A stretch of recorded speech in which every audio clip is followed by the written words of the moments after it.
Greetings, everyone. Welcome to our exclusive Global Leading Voices webinar campaign. We are delighted to have you join us here today. Please be informed that if you have any questions during the presentation, you may type them into the question box in your control panel. The presenter will answer your questions at the end of the presentation accordingly. Now, without further ado, we will turn the time over to our presenter, who will begin shortly.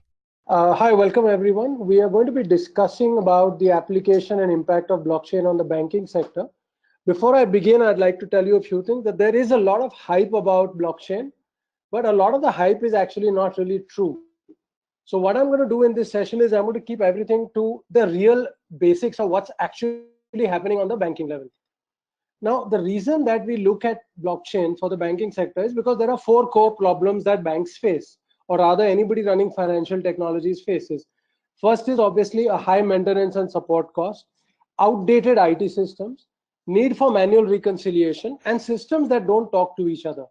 Now, what I mean by that is data is in silos. So you would actually have banks which have a separate loan management system, a separate credit card management system, a separate core banking system, and these don't talk to each other. They're not interconnected. So a lot of times you manually transfer data from one system to another, and that's what we also mean by manual reconciliation. So blockchain has the power and ability to solve these four primary problems. Now moving ahead, let's just get a little basics cleared on what we mean by blockchain. Now you hear a lot about Ethereum, you hear about Hyperledger, but let me clarify that all those are not blockchains. There's a difference between blockchain and there's a difference and what we call as a distributed ledger. Now, a blockchain is a peer-to-peer system where, just give me a second, sorry. It's a peer-to-peer system where you're going to timestamp a transaction by hashing them onto a chain, and you're using something called proof of work. So you may have heard that Bitcoin runs on something called proof of work, which requires a huge amount of electricity. But when we set up a private solution for a bank, even though we are using proof of work, the requirements in terms of electricity and computational power are nowhere near that high. It's much, much lower and controlled. Now, blockchain is not a brand new technology. It is actually an innovation on certain very old technologies, like public key cryptography from the 70s, cryptographic hash functions from the 70s, and proof of work, which was invented in the 90s. But what blockchain has done is it has taken these various technologies and put them together in a very immutable manner so that we have a system which is provably immutable, which means you can prove in a court of law that the data has not been changed. That's point one. And secondly, you can enable the rapid transfer and exchange of a crypto token. You could run a stock exchange, you could run a bank, you could run a global cross-border system without the need for separate clearing, settlement, and reconciliation. So if some of you do dabble in the stock markets, you see there is a lot of reconciliation. The clearing and settlement takes a couple of days. In the blockchain, it can be automated and run completely on its own without any need for human intervention. Now, the basic point, as you can see in the diagram, is all blockchains come under distributed ledgers, but all distributed ledgers are not blockchains. So when you hear about Bitcoin or multi-chain, those are core blockchains. When you hear about Sawtooth, Hyperledger Fabric, Ethereum, they're primarily distributed ledgers. Moving on, some of the core benefits of blockchain is it can allow a lot of people who are today not part of the global economy. You know, people who are not banked. So we call them, where you talk about financial inclusion. Those kind of people can very easily come into the blockchain ecosystem and they can monetize their own information, which means if you are a singer who's not at a global level, but you have some interesting songs and you have people ready to pay for it, the blockchain would be the ideal way for you to get this money and to get compensated for your intellectual property. So whether it's a book, it's a song, it's a small movie you've made, all of that could very easily be monetized here. Multi-chain, like I said, is one of the most popular blockchain frameworks. And blockchain solutions can be permissioned or permissionless. Permission would be where only selected entities can connect. In permission, we again divided into two parts, private and shared.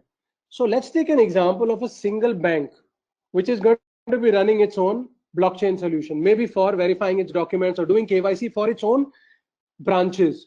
or its own owned entities, then they would set up a private blockchain. However, if it is going to be a multiple number of banks coming together, in that scenario, they would set up what we call as a shared blockchain. And then blockchains can be permissionless. An example would be Bitcoin, where you don't need permission. Anybody can spin up a server and simply start using that blockchain. Of course, what we make for the banks is never permissionless. It is always permissioned. Moving ahead, one of the core benefits of blockchain is it removes the characteristic of infinite reproducibility of a digital asset. I'll give you a simple example. You take $100 note. You can spend it only once. The moment you spend it, that money is gone from your hand. It's not in your wallet anymore. However, when we talk about the digital world, you could simply copy paste. So if it's an MP3 song, you could just copy paste it and give it to 1,000 people. So you are able to consume that multiple times, which is the reason that before blockchain came in, we could not have an electronic currency, because you could just copy paste tokens of that currency and it would defeat the whole purpose. But what blockchain does is, the best innovation it's brought in is, it doesn't allow an asset to be spent twice. Whether it's an equity share, a foreign exchange, any asset, it can only be spent once. Then a blockchain can assign title rights because of the same reason again. So you could take a land record, put it on the blockchain, and once it gets transferred, the complete ownership would go to the buyer, and it would absolutely not be duplicable. You cannot make multiple copies of that. Point number 3, by storing data across a network, blockchain eliminates the risks which come with data being stored centrally. So, when it is stored in a central location, what if there's a hack? Or let's say there's an earthquake and that entire system collapses. In those kind of scenarios, a blockchain is very unique because you can spread the nodes globally. And again, point 4 is again on the same point. There is no central point of failure. So a hacker would actually need to hack into hundreds of servers at the same time to be able to make any dent. Now, I've made a small illustration about some of the cases that we have developed for the banking industry. Now, as you may notice, right at the bottom, you see in this green cuboid, eKYC repository and an asset charge registry. Now, whenever we talk about banks, this is the most fundamental data. The KYC, or the know your customer data of all your customers, because the regulator requires you to know who are you doing business with, whether those people are actually involved in any kind of terrorist or illegal activities. So that's the reason we say the KYC repository is at the core. So we have a blockchain which stores KYC data. I'm going to talk a little bit more about the structure of this blockchain in a few slides. Then we have an asset charge registry. What that means is, whenever somebody takes a loan from a bank, whether it's a company or an individual, you are going to give the bank some kind of a collateral. So let's say it's a mortgage. So they would hold the property, which is your house, and then only give you a loan against it, which means you cannot transfer that to somebody else without the bank's permission. And that is the kind of data that is held in the charge registry, where you know all the different assets and whether a particular bank has a mortgage, lien, or a hypothecation on that particular asset. Then if you look at the left of this, you have the e-signature engine. So what this is, you could push any kind of a document to this engine and it would generate a legally valid digital signatures. Where you have a private key, you sign with the private key, and anybody in the world using your public key can verify. For verification, they don't need your private key. Then moving on, you see on the left-hand side, there are 5 use cases which are similar in nature. Right on top is loan syndication, trade finance, vendor onboarding, employee background, and document authentication. Now, what this means in loan syndication is, whenever there's a large loan, you have multiple banks who get together to finance that loan because it may be too big for one bank to do on its own. So we call that loan syndication. But today, that's a very manual process. So banks would use Excel files, WhatsApp messages, emails, multiple ways to come to these deals. But that's a big problem when it comes to managing the deal in future. So we've put all the processes together and made a loan syndication blockchain. Then there are trade finance documents, whether we talk about letter of credits or promissory notes, bank guarantees. All these are very fundamental to global trade. So there's a separate blockchain for those. Vendor onboarding. So whenever you're dealing with a bank, you need to register with them as a vendor. Now every bank follows its own process. It's very manual, very time consuming, and duplication of effort. So now imagine a scenario where the vendors could onboard themselves on a platform. Then any bank which wants to onboard them can click a button to view the documents, click another button, and you've onboarded. The data is available to you, but you don't have to store it in multiple locations. It's there on a blockchain of which you have a shared node. Of course, I would like to clarify here, the data is always kept in an encrypted form. And only people who are whitelisted would be able to access the data. So if I as a vendor put my information, it's encrypted, only I know the password. Now a particular bank wants to view it. I need to whitelist them. Only when I whitelist them, they can get my decryption key and look at my data. Otherwise, they will not be able to see my data. Very similar for employee background verification. So today, everybody does a verification of their employees when they hire them. But again, it's done independently by each company. Imagine a scenario where a company which has onboarded an employee puts that data on a shared blockchain, and somebody else, maybe the new employer, when they want to onboard that employee, they pay you for it. So your cost of onboarding an employee, which otherwise would forever remain a cost for you, can now become a revenue stream. So the employee has left your company and gone to a new one. You can get paid when that new company uses your records to verify the background of that employee. Finally, there is the document authentication verification, where you can store a document inside a blockchain. You can digitally sign it, and the signatures can also be stored inside the blockchain. Moving on.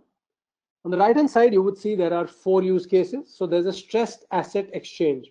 So in many countries, there are a lot of non-performing assets or defaults by borrowers. Now today what happens is, let's say the borrower makes $100 million default.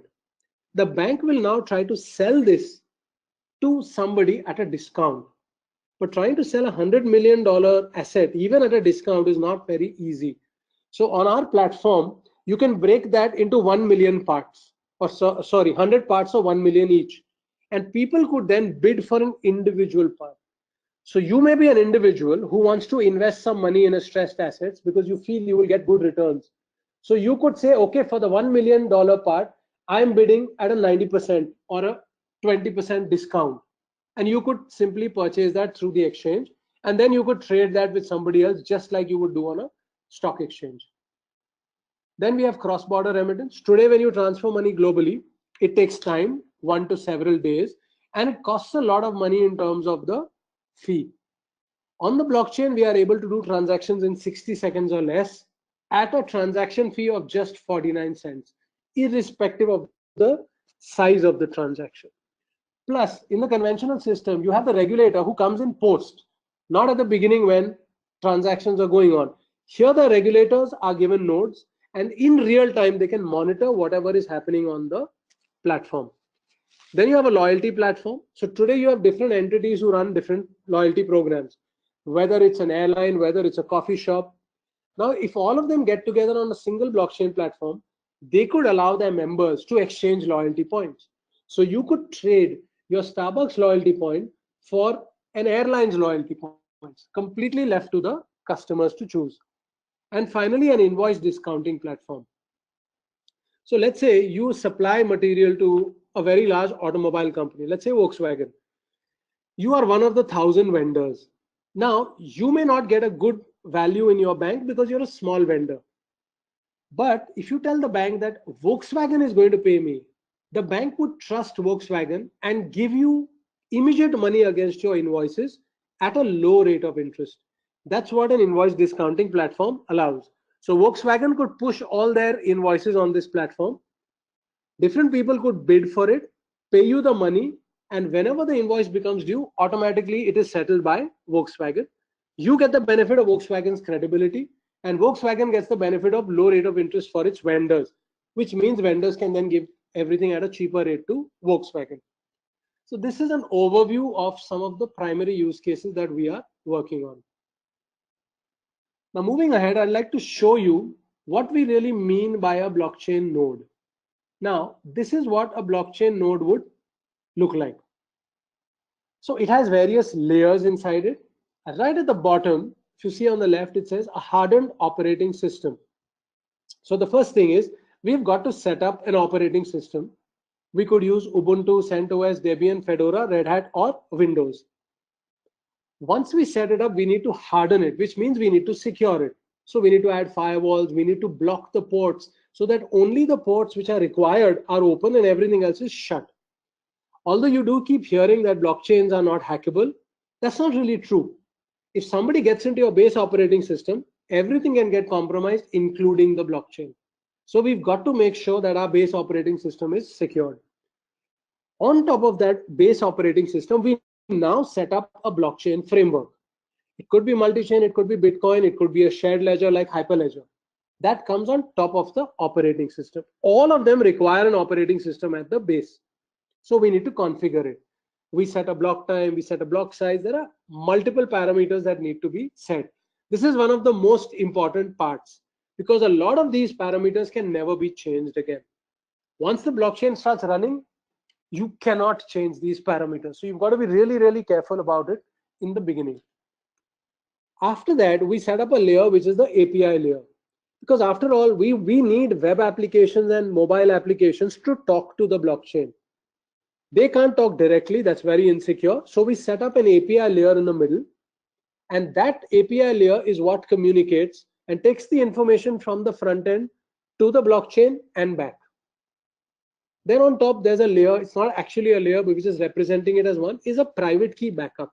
Now, what is very important for you to remember, every entity on a blockchain has its own private key, and public address.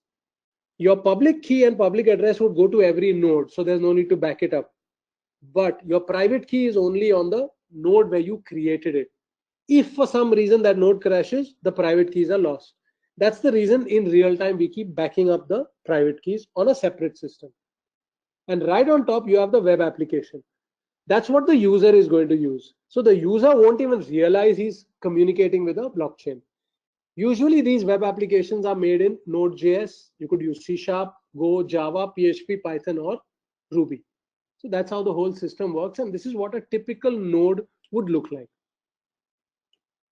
Moving ahead, there are multiple types of nodes.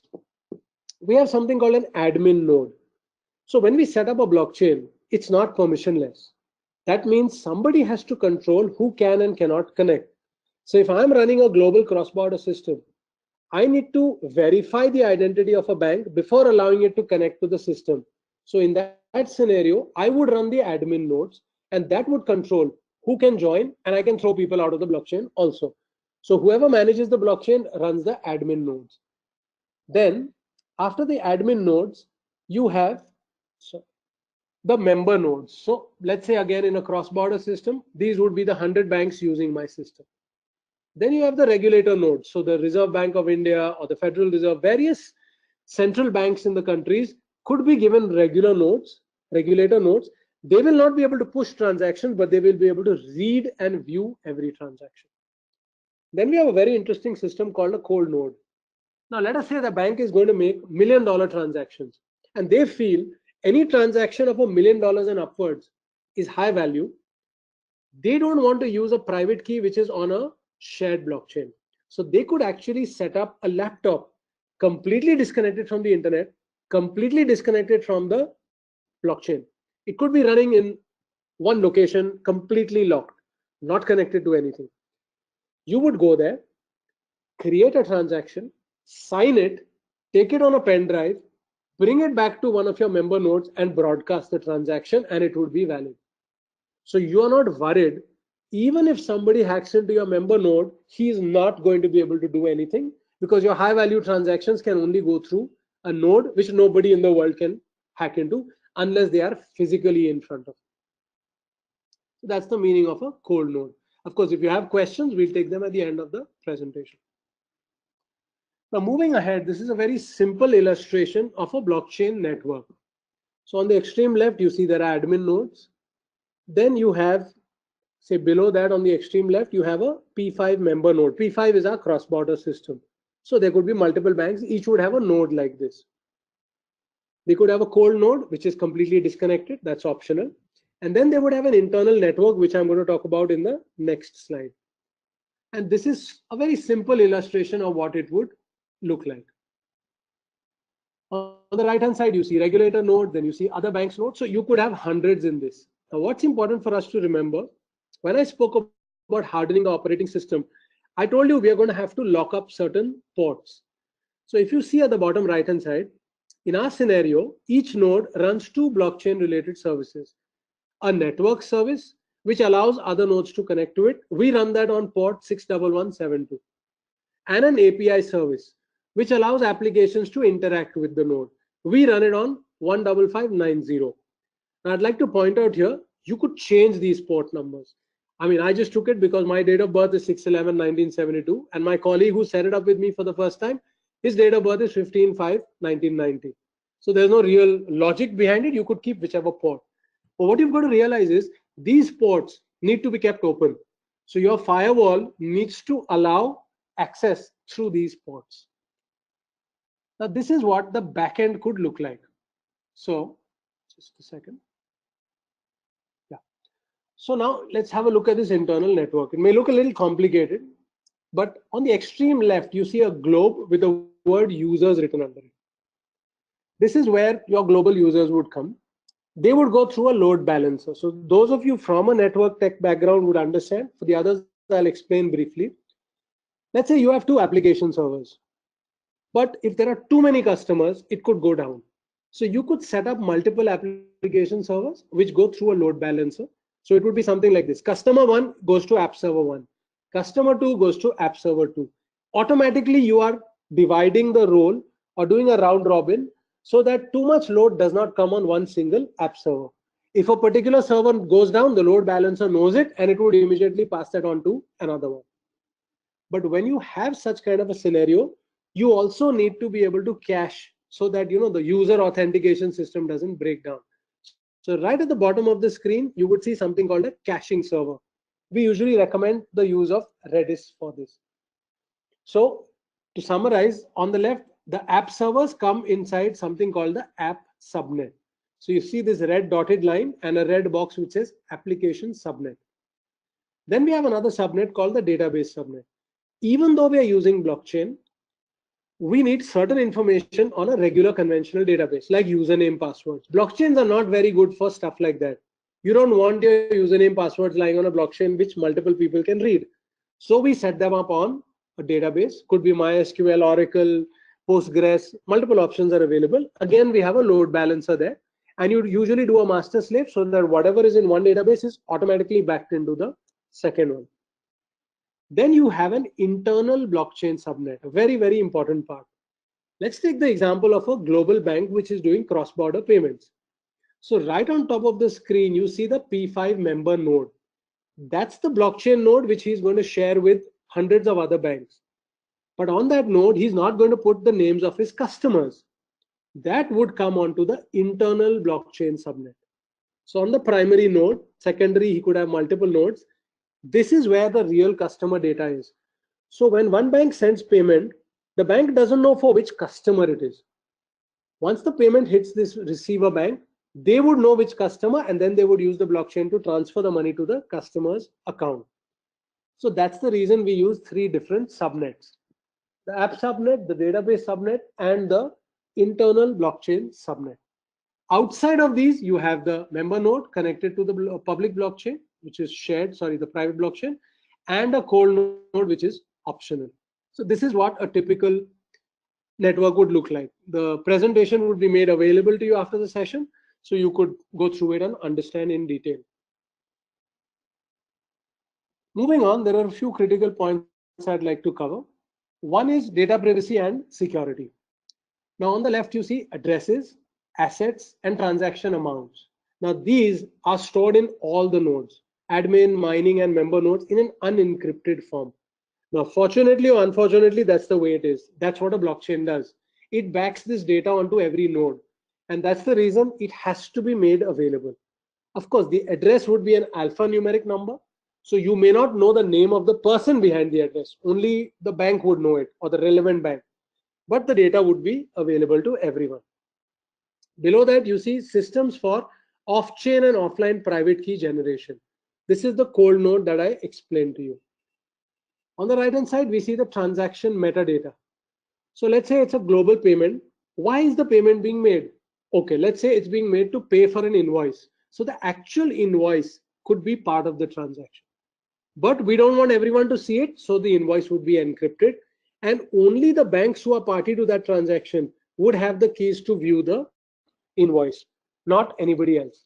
So everybody else could see the address, see the amount, but they would never know what it is for and what the invoice actually looks like. And finally, you have a platform for secure messaging.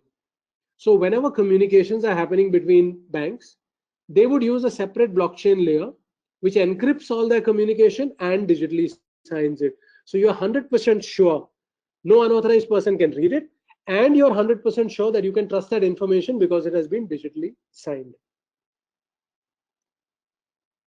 Okay, sorry, I think I went a little faster, so I probably reached somewhere near the end of my presentation, but I'd like to keep more time for discussions.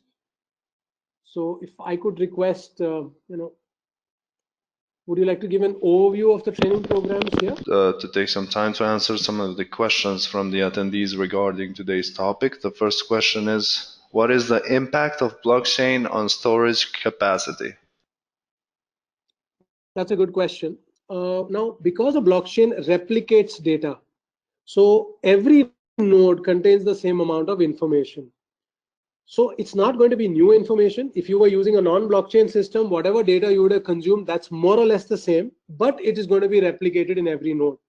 To give you an example, let's say you're running normal servers and you're running one disaster recovery server.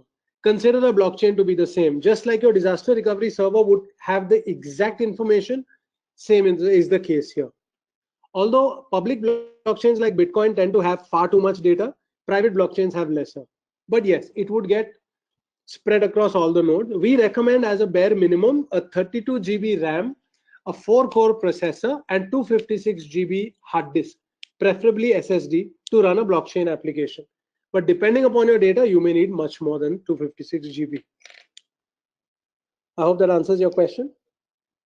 Yes, thank you, Rohas. Now the next question is, what database technologies are typically being used to store the blockchain history? And doesn't the volume of blockchain exponentially grow in short periods of time? Okay, good question. So now there are 2 points here. One is the external database like MySQL, Oracle, Postgres, which stores things like your username, password authentication. The blockchain data doesn't go into a database, it stays within the blockchain.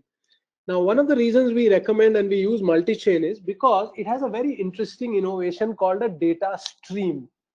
A data stream is like a general purpose database, but which is inside the blockchain. So as we all know that blockchains have nodes. So consider the database is storing it inside the blocks in each node. That's the reason we don't need any other database when we use something like a multi-chain. It's a built-in data stream database. I hope that answers your question. Yes, thank you. Now the next question is, can you throw more light on the cold nodes type of Primechain? Okay, definitely. Now, first let's consider a normal node. Let me just go back a few slides. Okay. Now let's look at this scenario. So we have this on the bottom left of the page, you have a P5 member node. Every other bank which is on this platform is going to be connecting to your node. Now that node has a public IP address. You're worried that what if a hacker breaks into that node and then makes a few fake transactions? Now, as long as that happens for a small amount of money, you may not bother so much. But what if it's a large transaction? In that scenario, we set up the exact same blockchain, but on a computer or a server which is completely cut off from the rest of the world. It is what we call as an air-gapped system. It is not connected to the internet, not connected to any network, Wi-Fi, wired, nothing. On that cold node, you would have your private keys. You would create a transaction there, sign it, and the signed transaction comes on a pen drive which you take out from the cold node and go to the member node connect it there and broadcast it. Because the other members know your public key, they will immediately be able to validate this transaction, saying that yes, it's a genuine transaction, and they would act upon it and the money can move hands. But no hacker would be able to do this because your cold node is air gap. Unless he's a Tom Cruise and it's a Mission Impossible one where he actually manages to enter into your data center, nobody in the world will be able to make a fake transaction or a hacked transaction. That's what cold nodes achieve. I hope that answers your question. Yes, so to add to that question once again, so everything is stored in the nodes, addresses, assets, transaction amounts, etc. How secure is this? Okay, that's a good question. And for that, I would like to take you back to this slide. Now, when we talk about security, you must remember security is a multi-step process.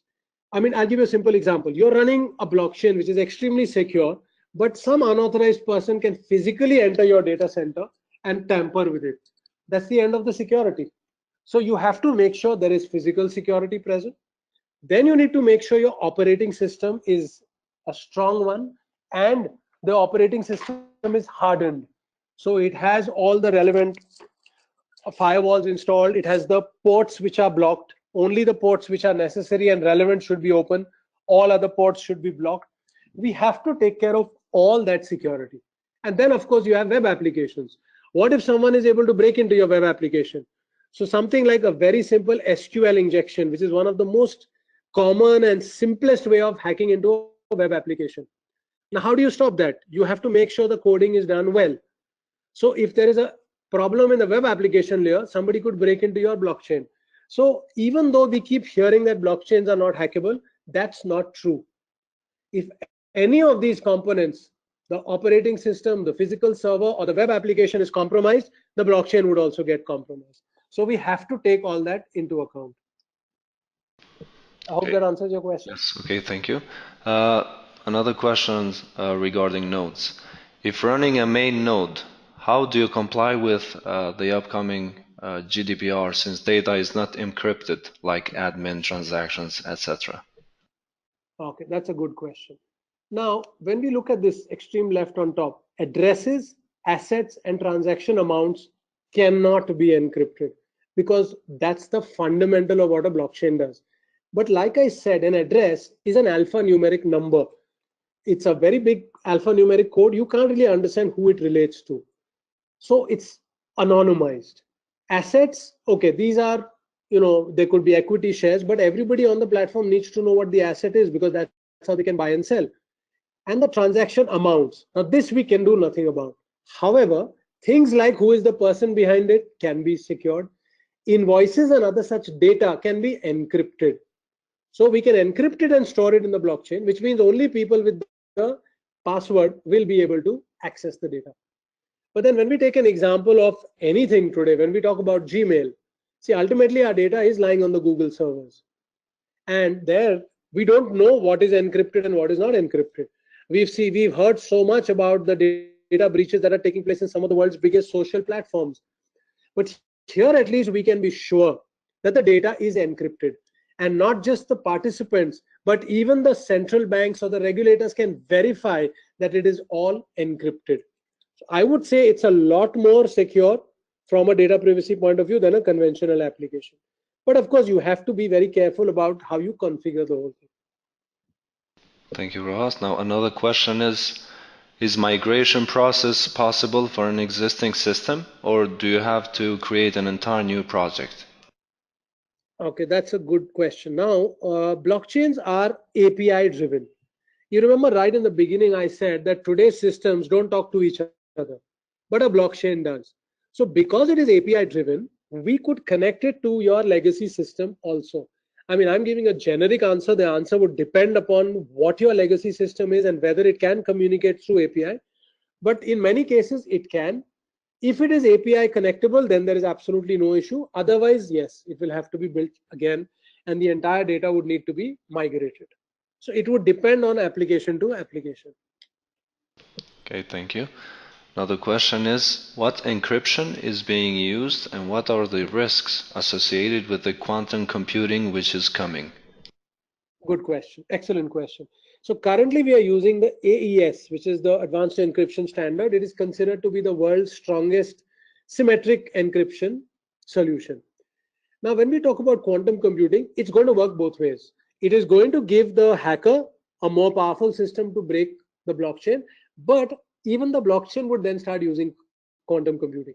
So the hash algorithms, the encryption that we are using today would automatically, we would upgrade it to the new ones. So the day quantum computing becomes a reality, you are going to see almost all the encryption standards of the world changing to the more advanced versions, and that same thing would happen in the blockchain. And that is something we can change in the blockchain even at runtime.